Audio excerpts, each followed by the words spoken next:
Hey guys, welcome back to all my Afrikaans speaking followers. I just want to say from the bottom of my heart, thank you guys for your continued support of this channel. The lady dog appreciates it as well. And as always, she always wants cheese. She always wants the boys to win, regardless of who we're cheering for. But I just wanted to say once again, thank you guys for your continued support. And do you want to say anything, lady? What do you want to say? What do you want to say? Oh, I want cheese. That's what she has to say. Cheers, guys. Hey, what's up, everybody? Welcome back to another edition of the Fairweather Rugby Fan Show. As you can see by the camera, there is a space next to me. I have got a special guest coming on. It was a gentleman that reached out to me via social media saying, hey, look, I've got something unique going on. He's got a website called Scout United. I've brought him on here. His name is Cillian. He is from Ireland. He is based currently in the Orlando, Florida area. Yes, Disney, all that stuff down there, yes. But I thought this was something kind of unique. It's a website set up for the players. You get on there, you upload your profile, your statistics, your height, weight, measurement, all these kind of things. Add some clips of your playing, and it gives you a chance. So any of my overseas followers, if you're young and you want a chance to possibly play sports here in the United States, this is going to be a great website for you. So we will have him on in just a moment, guys. We are good to go. Ladies and gentlemen, from Scout United, Cillian, welcome to the show, man. How you doing? Thanks very much for having me. Yeah, so I already kind of gave everybody a little bit of a rundown of the basics of your site.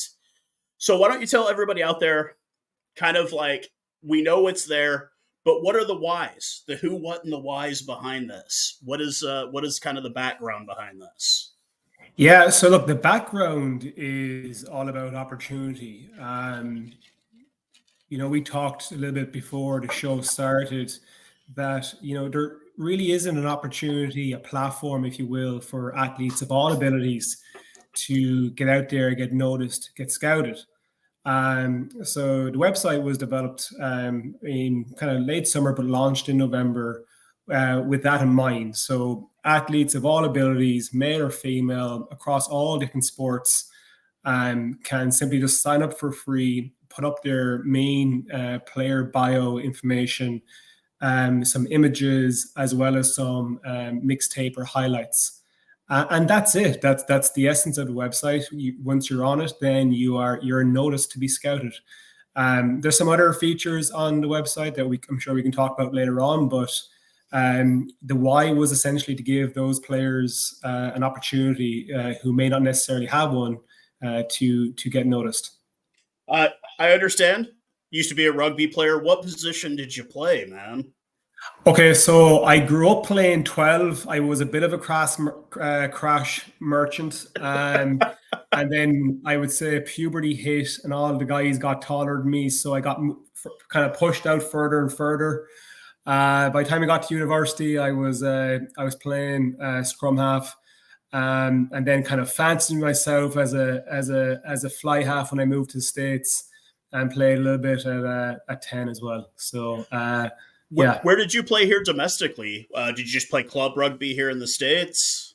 Yeah, so I moved to Chicago for. Yeah, you know why I moved to Chicago. Yeah. We don't have to go into that, but yeah. And I got into playing with Chicago. They hadn't, obviously they weren't MLR back then, and I wasn't on the first team by any stretch of the imagination. Yeah. But I was living in Chicago, so I played a little bit for them. And then I moved actually to Virginia, where I ended up coaching. I hung up the boots, got too many concussions, and ended up being a coach for a great club in Lynchburg called Blackwater. Okay. I coached a little bit there for a while. So that was great. What was that experience like, coaching? I mean, I imagine there were a lot of kids that had no idea about the game. Were you just having to like teach the basics and then just kind of go from there, or how was that whole experience? I tell you, one of the kind of weirdest slash interesting experiences about is that, D3 clubs, the big thing they'll all tell you is player recruitment, player retainage.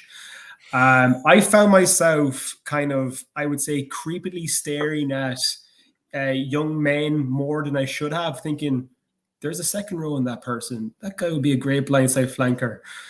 I wonder if I can get him out there. And but no, joke aside, it was brilliant, man. It was, I mean, like, there's athletes in this country. You know this. There's athletes in this It's country. massive, Yeah. massive, and I tell people all the time, man, this is a unique place because you've got anything and everything here. Yeah. And you can't really say that about everywhere else in the world, but you can definitely say that about America. 100%. Yeah, 100%. So we had gotten a lot of, as you know, wrestling, ex-wrestling players, ex-football players. And we were able to mold a team, make a run to the playoffs in Mid-Atlantic. And while we didn't win it, I mean, it was still phenomenal. I loved it. A great club. And just like everything else, great culture, great friends for life in that club now, and real honor to be a part of it. It's definitely something that I've tried to sell Americans since the beginning here, is that, like, if you like camaraderie, if you like hard hits, ladies, if you like accents, like, it's perfect. It really. It's one of the few games where you see guys try to kill each other. We've seen it more than a few times in professional era. And then at the end of the game, they're having a beer with each other, man. And it's like, you don't really see that. I do think that is kind of the downside about American sport, because we put so much emphasis on the professionalism side of it that we kind of give up a bit of that amateur vibe that still exists in rugby. So Yeah. I'm going to go ahead. I'm going to share the screen here, and we're going to go ahead and let everybody see this website, man, because I think it's something, like I said, I think it's something unique, and it's, Yeah, So let's absolutely. see how this works out here. I'm happy to. All right, there we go, man. And we have it here. This is the website, scoutunited.com. Yeah. I believe this is the right one. Yeah, this is it. Yeah, that's it. So you're just seeing you're on the homepage there now, and you can kind of see when it was established. We got that. Actually, I need to update that player numbers. It's gone up since. What do you reckon it's about now? What do you think it's about right now? I'd have to check. Last time I checked was about 115. So it's gone up by a couple of users. So a couple of users are jumping on every day or so. But yeah, let's get into it. And I'll kind of, if you want to kind of check the player directory or sports wall. Yeah. What would you like? Player directory here. We'll check this out. It's a very easy site to use, ladies and gentlemen. Like I said, I will leave the link underneath. It's extremely, look, I've never been on this site. This is like, I've been getting on it from my mobile device, or mobile, as we say here. But, and it's very user-friendly. Like, you just click on the profiles. It gives you the information that you're looking for. Let's, any of these in particular you think I should check out here? Well, I will just mention very quickly, what you don't see now is a conditional menu option that we have for logged in users. So right now, if you were to create a profile, log in, and go back to players directory, you can actually filter what you're looking for. So, wow. Yeah.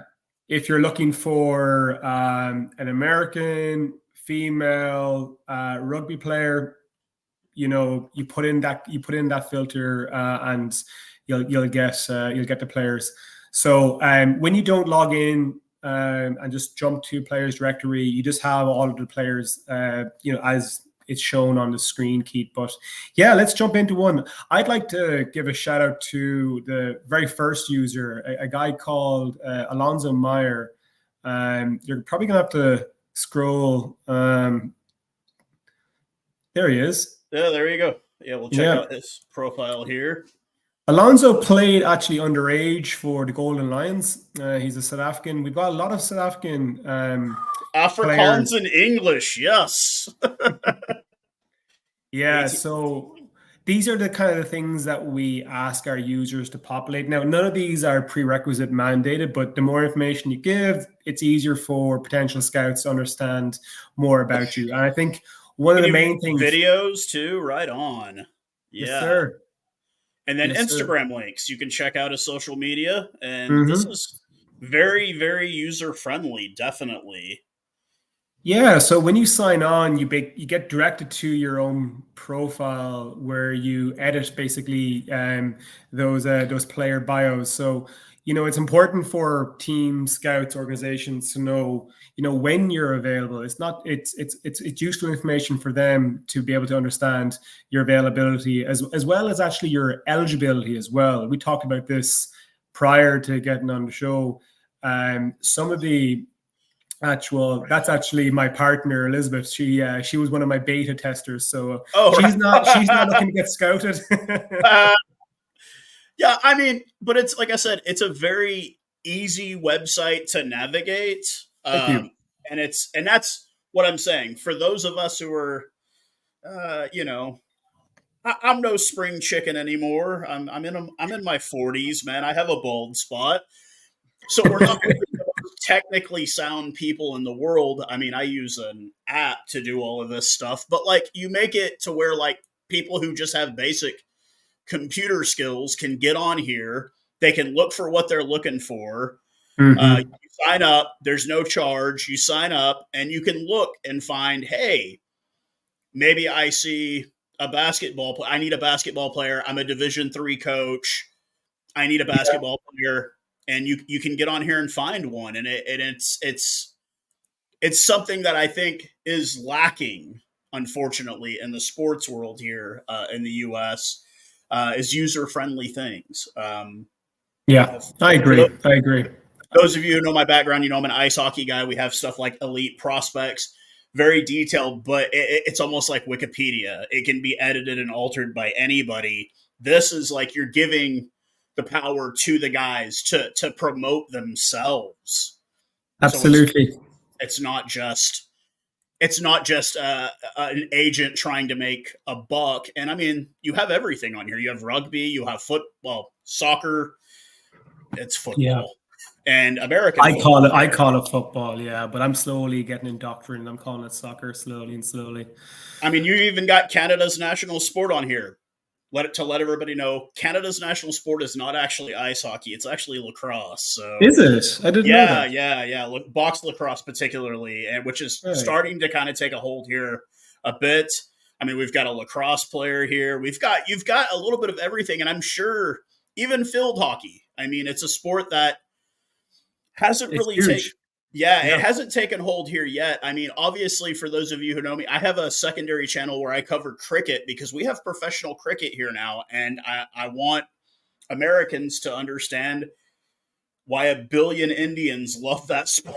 It's a huge game, Can and I just say that when I was designing the website, when you go to pick your sport, yeah. the next option is to pick your position. So if you pick rugby union, you're obviously given the option of to pick two positions. I give you two choices. So you can pick inside, outside, center, loose head, tight head, open side, blind side. When I was filling out the forms for cricket, I know a little bit about cricket. Obviously, Ireland is not the biggest, although we did beat England in 2020 in a was it the 20s? I'm really The T20s. T20s. Yeah, Yeah, yeah, yeah.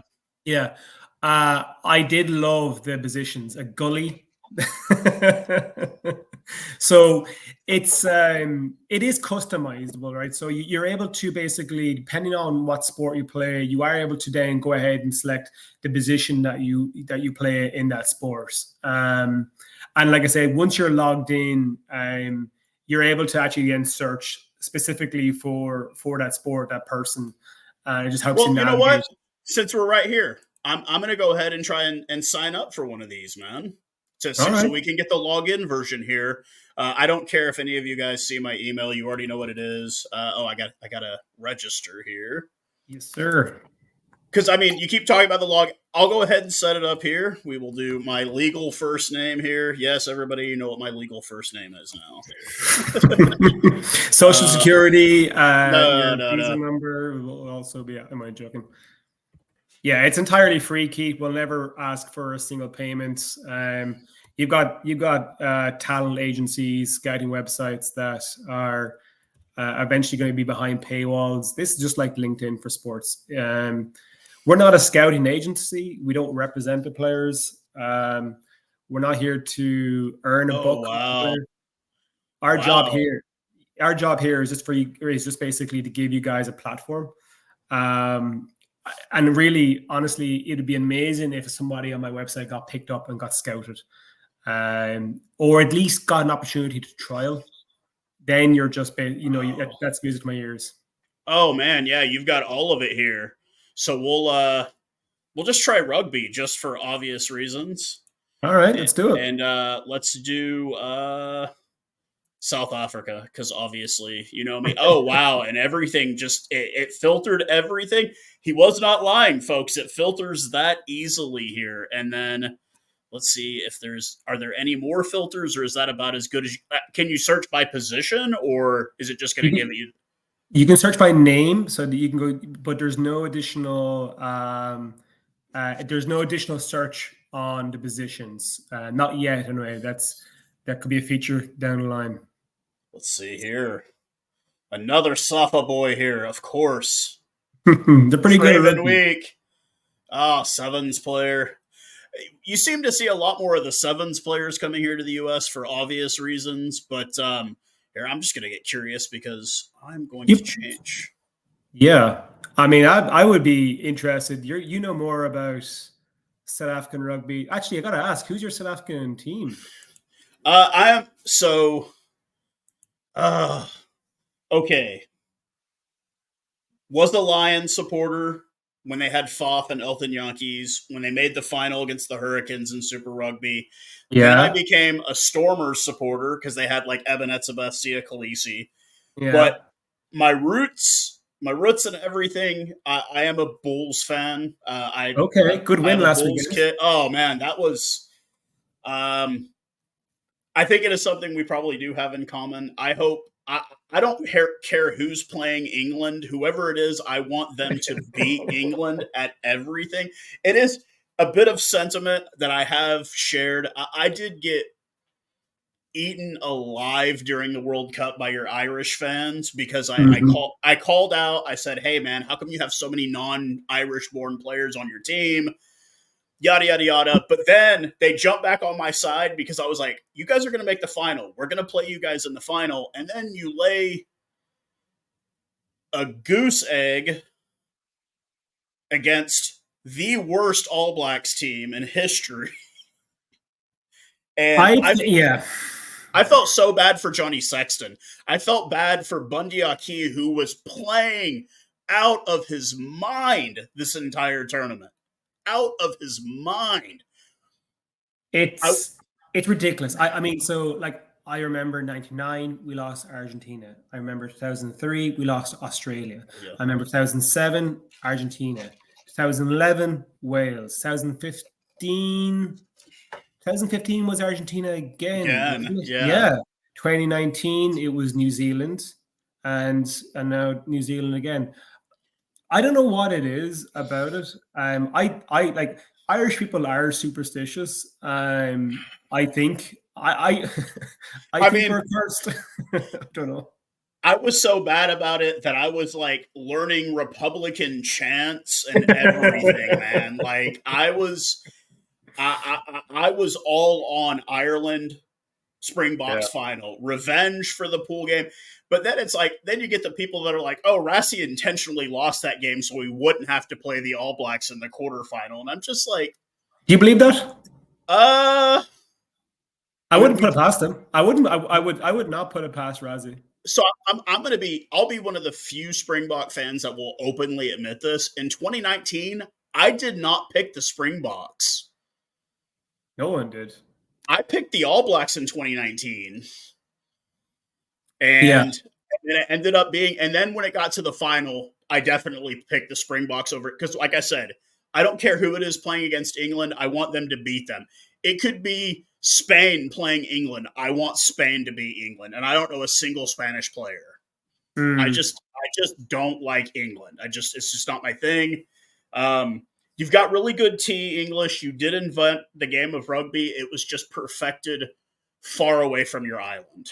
It's been perfected outside of your country. But yeah, I have a soft spot for Exeter Chiefs. I'm a big fan of Rob Baxter. I think he's one of the few people who just talks about the game openly and honestly, even in live games when he's getting interviewed by TNT Sports or Sky Sports or whoever it is nowadays.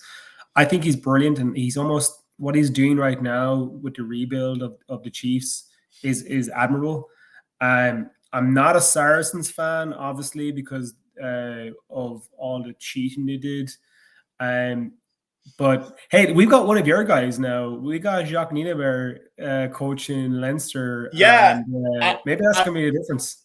I love the first photos they post of him sitting on the bench with his legs out, just chilling on the bench. And it's like, I mean, look, people have asked me, because there was also the rumors of Rassie was going to go to Ireland. And would that have bothered me? Yeah, of course. But, like, look,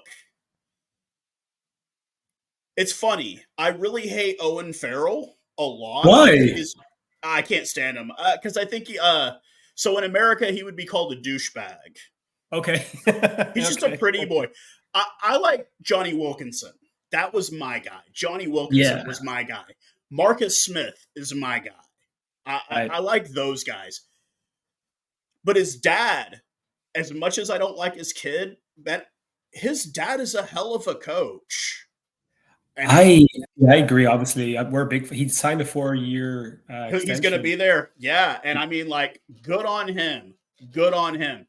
Now, I think the real test is going to be in a couple of months when you make your trip to South Africa. Mm-hmm. It's going to be interesting because there's going to be a heap load of changes on your roster and a handful on ours, more than likely. But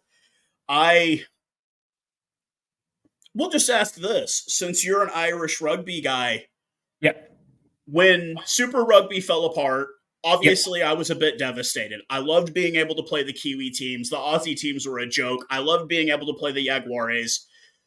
So they call it like the Rainbow Cup, I guess, the first year when they added because originally it was the two teams. It was the Southern Kings and the Cheetahs, and I didn't really follow it then. Yep. Then when they added the 4 big boys to it, I kind of was like, oh, this sucks compared to Super Rugby. Like, I didn't see it. Then when the competition solidified, I realized how much better. Now, do you feel like adding the South African teams to your competition made it a better competition? Like the URC or yeah. Like the URC as opposed to what it was called, like the Pro 14, I guess is what it was called before that. Or it had so many names: the Rabo, Guinness, Celtic League. Do you feel like it made it better? I think it's made it 10x better because it was a runaway train with the Irish provinces. Yeah. For years, with the odds, like Glasgow made a run of it. Ospreys made a huge run of it when they had the dream team back in Alan Wynne-Jones and whatnot. Yeah, Tommy Bowe was there. Connectley had a stint, but to be honest with you, like even though I take my Irish hat off, like it wasn't really a serious league outside of Munster, Leinster, and Ulster, and Connacht, to be fair, you know. However, what the likes of the Bulls and the Stormers brought meant that, like, no, this is a serious league to be reckoned with. And it's really, I mean, you saw the first year they came in, Leinster, I think, put out a B team, or not B team, but a mixture of it. Like Leo Cullen does this from time to time. He's very good at managing his squad, but he put out like a mixture of a team, the first quarter final against the Bulls, and the Bulls said, not having it, and they smashed them. And then they went on and they lost the final or the semi-final. But No, that's a long answer to say, yeah, I think it's mid-league. I think it's actually better than the Premiership right now because the Premiership is ring-fenced. It's a joke. It's a joke. At this point, Yeah. it's a joke. I really, people will be like, why do you feel that? Look who's carrying the Premiership in the U.S. now. Yeah. Oh, Like, is that that's the Flow Sports? no, that's Rugby Network, the one where you couldn't watch it on your television until like the 8th week of the season. Can we Like, talk about that? Can I ask you about that? So, just the landscape of network yeah, coverage in America. So, I have Flow Sports, and I get my European Cup, and I got and I think I'm getting World Cup was on URC. The World Cup was on NBC Peacock app, yeah. And then you have the and also I get top 14. Top 14 is also on Flow Sports. So you get top 14. You get Super Rugby is on Yep. Flow as well. NPC is on Flow as well. Curry Cup is on Flow as well. Okay. Flow Sports used to be, in a South African word, and South African cuck, it used to be the worst app. It has exponentially gotten better in the last year. It has gotten good. I thought it was originated from Austin. I thought it was an Austin college app that kind of graduated into that. Other sports. I don't know. I know that Major League Rugby is using the Rugby Network, which was free for multiple years, and then I won't get into it, but it's not free anymore. They got a deal with the Premiership. They peeled the Premiership from Peacock. I don't want to get too. I think the biggest mistake England made was Brexit. Yeah, well, because now everything their Premiership, they've lost teams. Now, the issues that are going on with Major League Rugby in America, they're not the same issues that England is having. England's having because it's expensive. And then you still get the big names that want to go to the Premiership. Obviously, Andre Pollard, Jesper Fiza are there. Esther Hazen is there. You still get the big names. But, where is Finn Russell playing now? He moved the bat. Okay, so he's in the Premiership now. Yeah, so actually, and they're going to expand on the cap. Obviously, last year was a disastrous year for the Premiership, losing 2 teams, and then obviously Jersey in the Championship went. So the idea now that they have 10 teams means that the number of games these players are playing is obviously less. And you're seeing actually some invitational games happening in between regular fixtures, during Six Nations time. They've struggled with profitability for a while. Okay. I mean, you saw last year Leicester Tigers, who have the biggest stadium, biggest fan base, they had to get an injection from one of their owners. I think it's £1 million. My take on it is we got to stop knocking the game. I think what's happened in the last 4 or 5 years in particular is you have obviously a lot of kind of changes around the tackle height. And this is not a dig on officiating. Their job is just to officiate what the rules are. One of the things that I really struggle with is rate my ref on planetrugby.com. They're there just to, they're just there. Yeah. I hate it. Yeah. They'll come out and say that they don't necessarily agree with the law, but they're employed to officiate it. But anyway, it kind of comes into the whole larger point of we're really not helping the game. You look at any sport, and America's really good at this. Yeah. MMA is the biggest hits. Football is the biggest. It's also the biggest hits and the fastest, the most powerful guys. It's the slam dunks over your opposition. Yeah. And in rugby, you pick up a major publication and it's ex-players suing organization, or New Zealand is trialing tackle height laws. And I'm not saying for any stretch of imagination that we have to not be cautious, but rugby is a dangerous game. It's never not been, it won't be. We need to embrace the game that we fell in love with and not constantly be bombarded by all the negativity. At the same time, we can still be cautious and still be careful about our players. But I think in England in particular, And there was a contrast between how the media in France covered the game. They were talking about like, these are rugby men, these are rugby women. Yeah. In England, it was like constant replays of, shoulders to the head. Yeah. Why would you want your kids to play the game if that's the way it's being covered? So it's been like a very like systematic problem for like 4 or 5 years now. And numbers are dwelling. And obviously, I'm not equipped to be the person who talks about this, and there are other facets. But it's just one thing that I picked up on, just the way we've talked about the game we love so much. It's I can be completely honest. Before 2019, SA Rugby was going broke. Rassie had to do a friendly against Wales here in Washington, D.C. to pump money into SA Rugby. Like, it was dying. You fast forward, I brought up the URC thing because I feel like the best thing about this, the thing I worried about the most with URC was like, look, the Rand is weak. Compared to the Euro, it is insanely weak. And I'm like, oh man, we're going to lose all of our players to this. Well, now you have guys like Steven Kitsoff. He's with Ulster right now. Yes, you have Dwen Vermeulen up there. They're able to go up there. They still get to come to South Africa to play. They're making good salaries compared to South Africa. And I feel like the money is coming back. Like the money, it's – but what you were kind of talking about, the laws, how everything's changed. Like, look, man, we're both older guys. I remember the time before there was this bind set, whenever you didn't do it slowly and locked. No, you rammed into each other when you got ready for a scrum. You remember when the likes of Brian Lima, aka the chiropractor, he was hailed.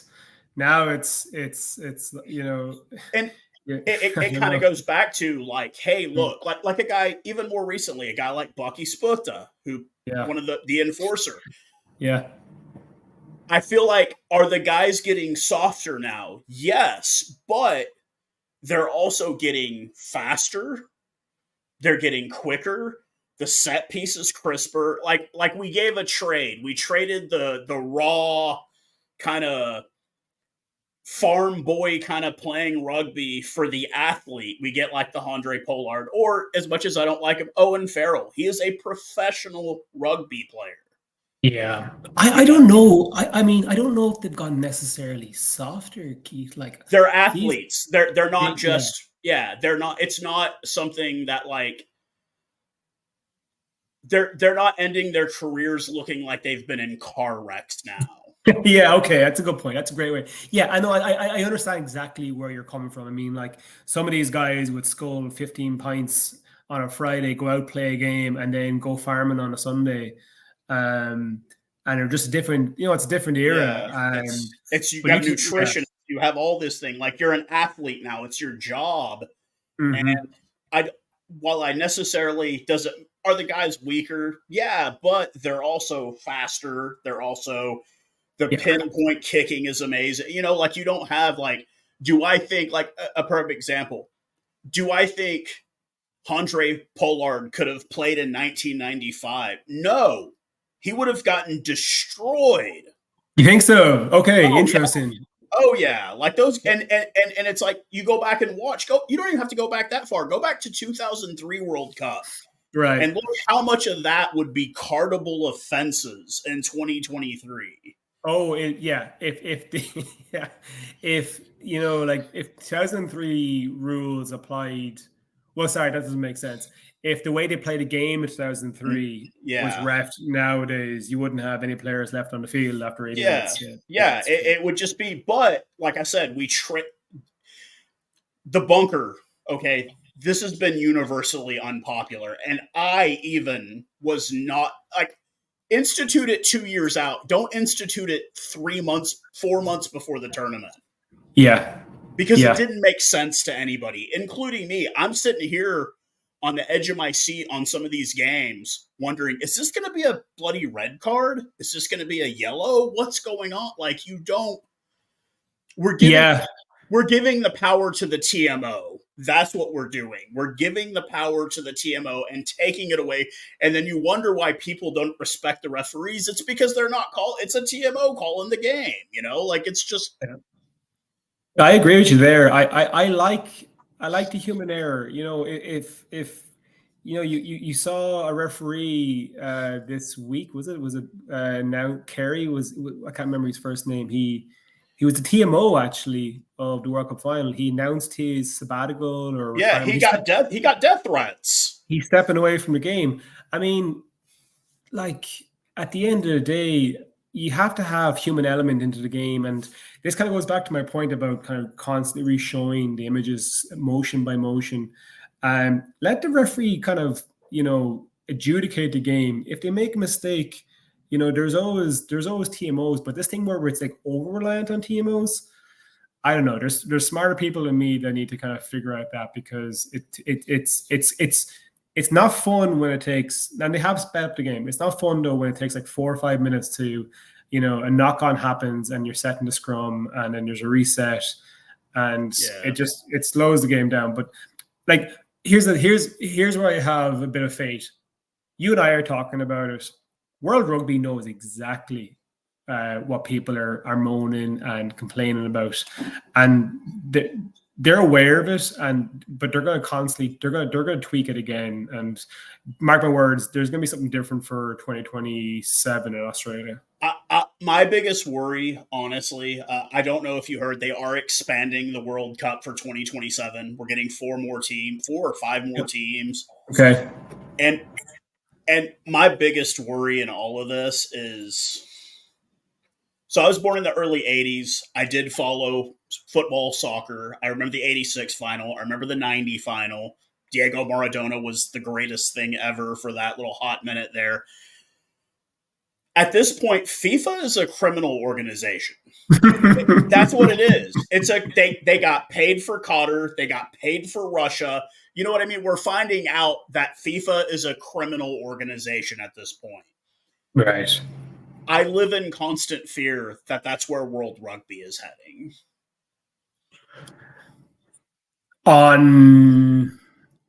On the grounds, I mean, jeepers, I would love if there was money injected into rugby. Well, but I worry about, like, okay, Rugby World Cup is supposedly coming here in 2031. Yeah. I'm pretty sure it will, okay? Yeah. Did you know that the Rugby League World Cup was supposed to already come here? I did. I heard and about that. And they pulled it at the last minute because none of the venues in California would let them use it. Yeah. And was that money being paid or what? I don't know. But, like, I will tell you this. Obviously, the next FIFA World Cup is coming here. Next year, the T20 Cricket World Cup, we're going to be having games in Florida, Texas, and I believe DC.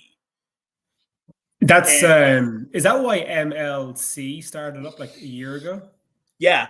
And you look at the financial backers behind Major League Cricket. Is it IPL?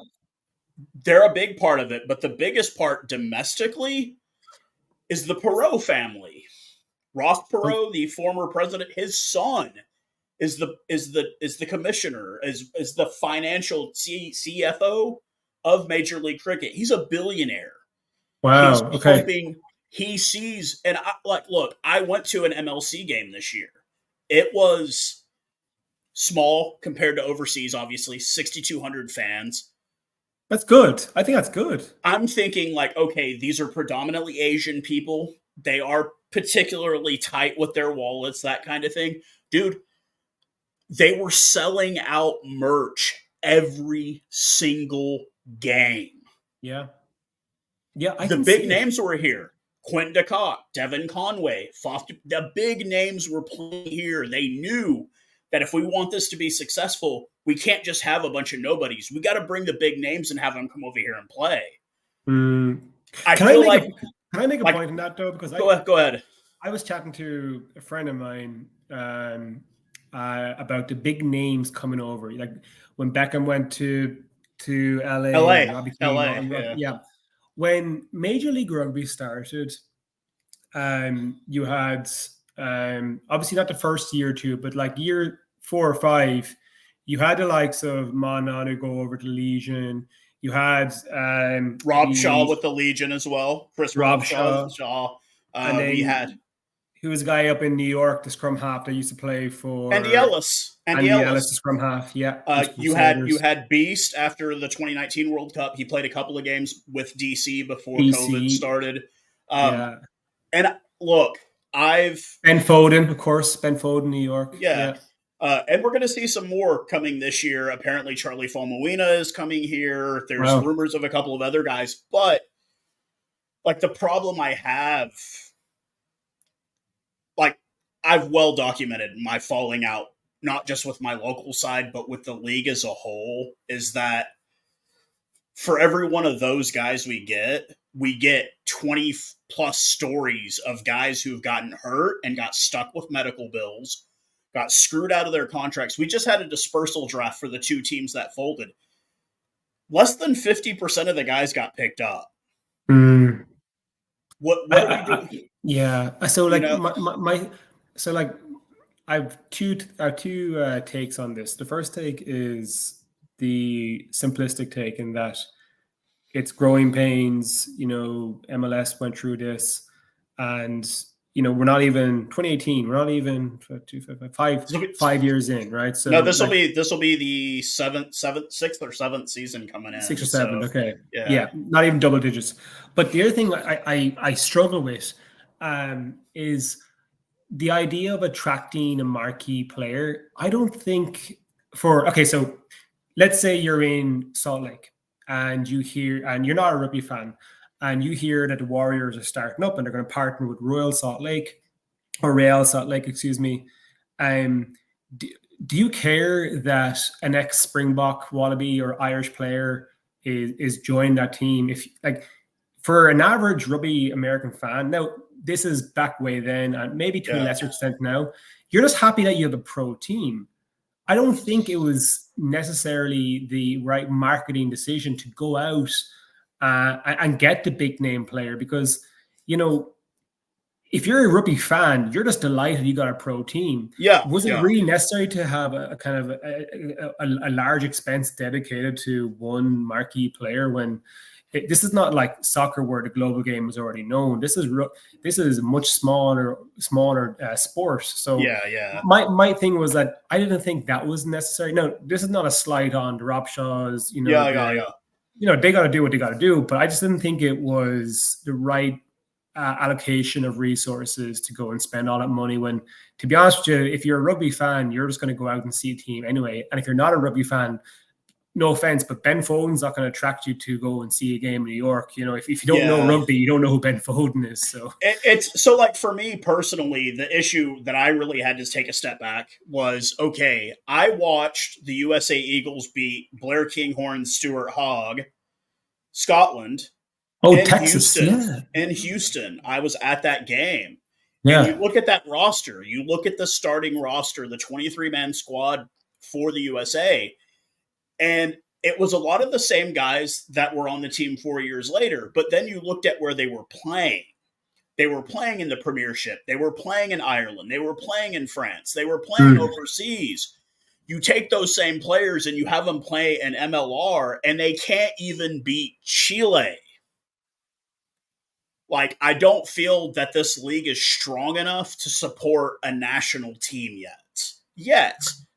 3 or 4 years down the line, maybe. But right now, having your best players play in Major League Rugby is not going to get them any better. Now, I get it. A guy like Paul Lasike, playing for Utah, was a Chicago Bear.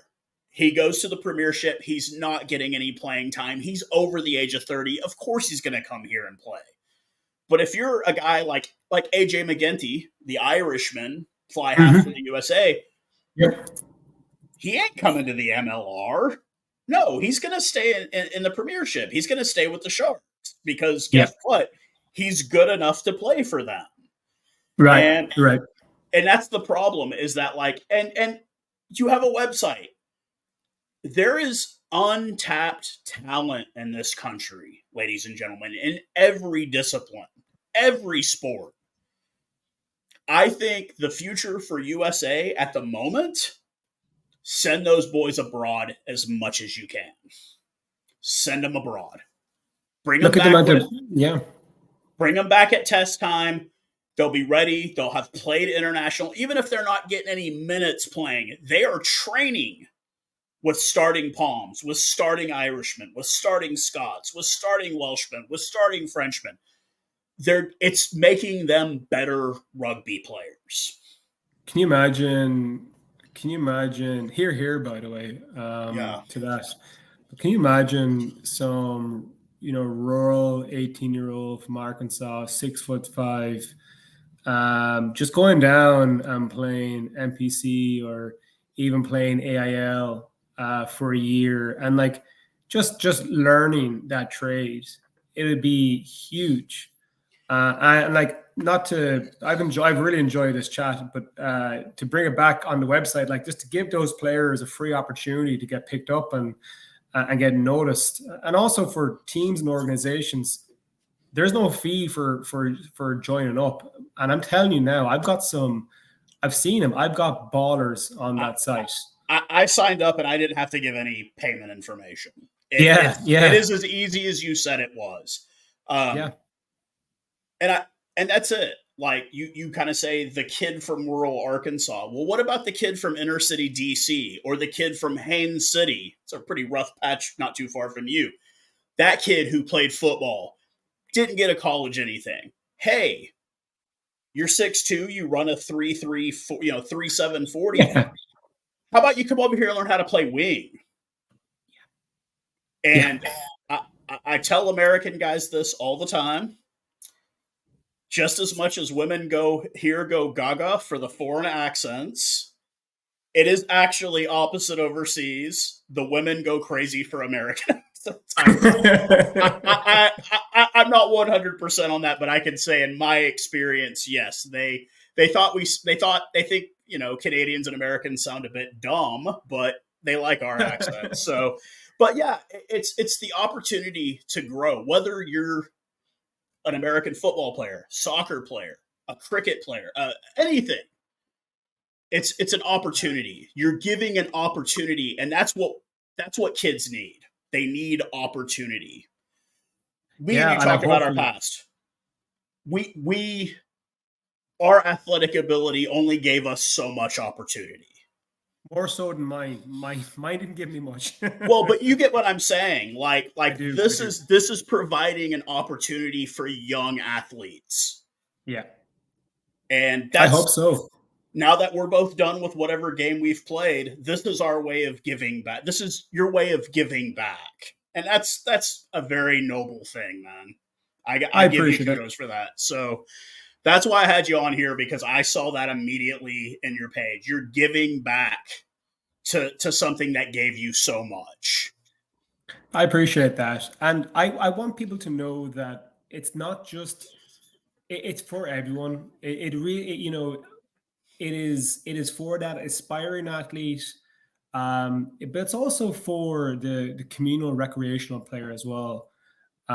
Because one of the things that we can do is, give props to one another when we play. And you talked about rugby values and the shaking your opposition's hand, giving a beer.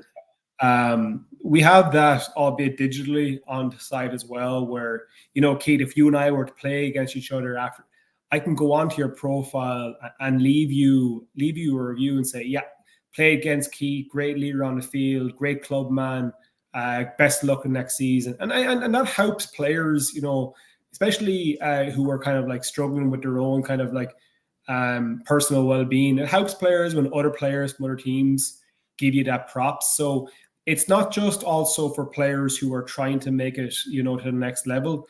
By all means, we want that, and we would love if their story came from Scout United. It would be a real success story.